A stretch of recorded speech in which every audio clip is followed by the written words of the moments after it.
So naikabit na natin yung winelding kanina. Buo na yung kaha. Kabit ko na rin yung cellphone holder with charger. Lang natin na susi. So makikita niya may kulay blue sa ilalim. Ito. Pagka nakita niyo yung kulay blue, ibig sabihin nakabukas yun. Medyo mahirap ito sungkitin Yan. Cellphone charger meron niya patayan pero napakahirap din patayan. Moto wolf. So, kabit na natin yon. Cellphone charger. Yung kaha nabuo na natin. Okay. Start tayo mga sir. Okay. Check mo natin yung battery. Ang odo ni sir ay 22,000 total odo. Ang status ng battery. Okay, saan ba yun?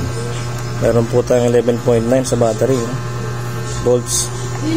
Okay, try po natin mag-start mga sir. Hindi ko lang alam po ilang taon na po ito kung click na to. Pero original pa yung battery niya, original pa. Tapos nailaw na rin yung oil change niya. Kailangan niya magpa-oil change na mga sir. Start natin mga boss. 11.9. Okay, 11.0. So charging na po tayo 13.8. Yan. Okay po. Naglagay tayo ng mini driving light. Dati na po Dati na ako naglagay ng mini driving light. Okay, sa low beam. Hindi kita. Yan, araw pa low beam, high beam. Tapos naglagay din po ako dito ng hazard. Ito ata yun yung hazard Ito nga. Okay.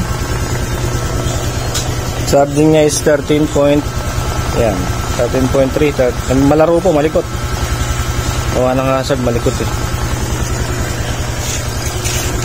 Okay. Try natin magbusina. Stock horn gamit, Tapos yung ating loud horn, pag pinindot po ito, mga sir, pag pinindot ito, selector po yan ng busina. Ito na po yung loud horn niya na may interrupter relay mga sir. Sana nakita pa basta na lang po yung ilaw mga boss. Isa pa wala pati sa headlight check natin kung nakakurap.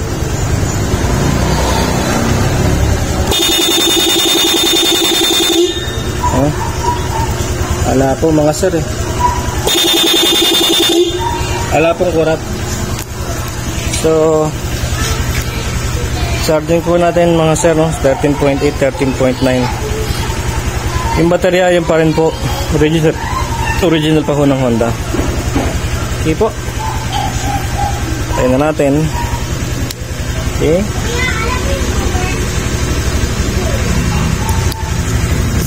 peace sa lahat. Thank you po.